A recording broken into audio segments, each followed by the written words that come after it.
everywhere economic.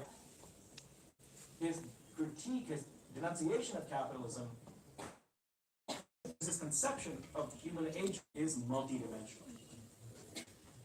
It is, even though human beings value autonomy, they willingly give up their autonomy in order to have work. And so for 8, 10, 12 hours a day, they subordinate their will to somebody else. Even though people value artistic expression, they are not able to pursue it because they're working 12, 14, 16 hours a day. Marx says the whole reason he pushes for socialism is that it will, by granting people economic security, by granting them economic rights, it will enable them to pursue all of those other ends which class society suppresses.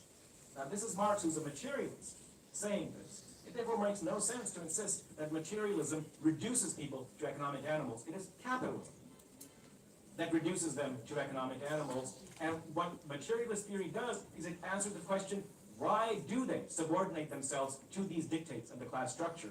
It is an empirical observation. It is not a priori ontological assumption about the nature of agency.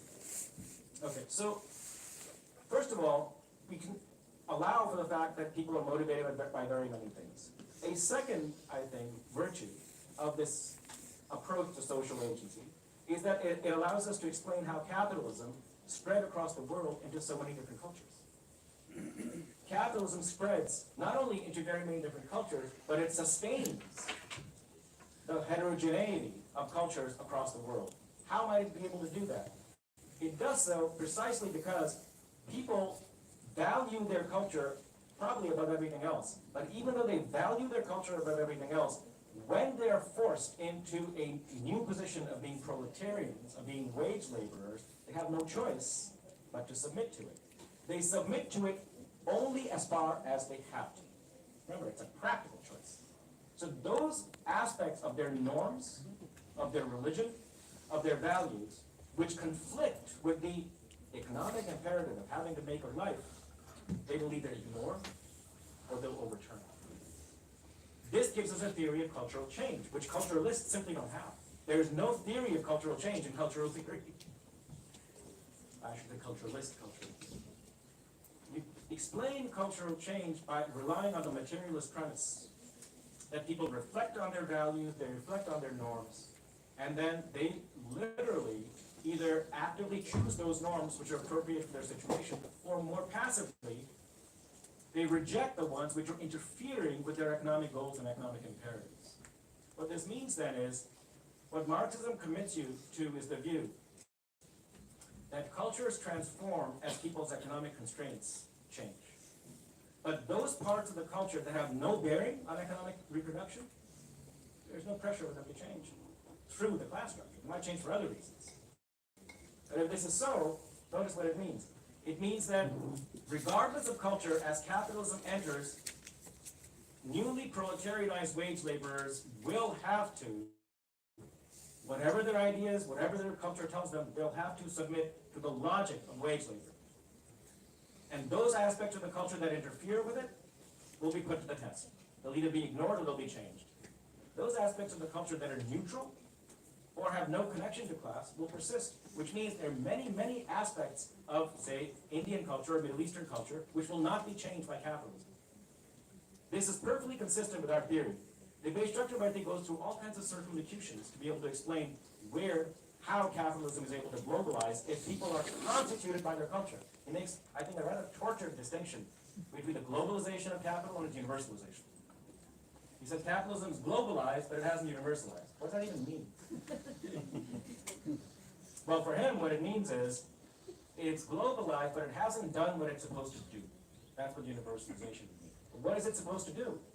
It's supposed to make every aspect of culture a reflex or subordinated to the logic of capital. That's an impossible task. It's never happened in the West, much less the East. There's plenty of cultural diversity in the West. This theory, on the other hand, says it's perfectly consistent with the theory that there is lots and lots of culture that is not subject to the logic of capital. Now, it might be, but the theory doesn't demand it. Finally, it has the virtue of giving us a means for uniting people across, and we've seen overtake it over the past 25 years. Identity politics, the caste politics, the religious politics. There's now, the way the bourgeois world is going, what we have passing for politics is simply tribalism. This is true in India. This is true in the United States. It's increasingly true in Europe. Shivanandan once beautifully said, the editor of Race and Class, every shard of the self becomes a political movement. Every social identity demands that identity become the primary one. That identity defend itself against all others. And this calls itself radicalism.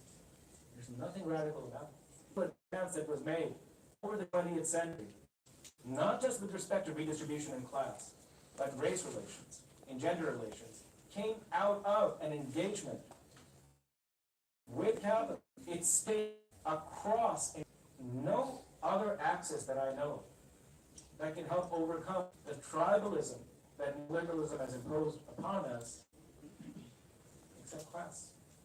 And we don't see no are living through since the birth of the modern. Where intellectual politics has now become the politics talk. Instead of flight from materialism, we should call it the road back.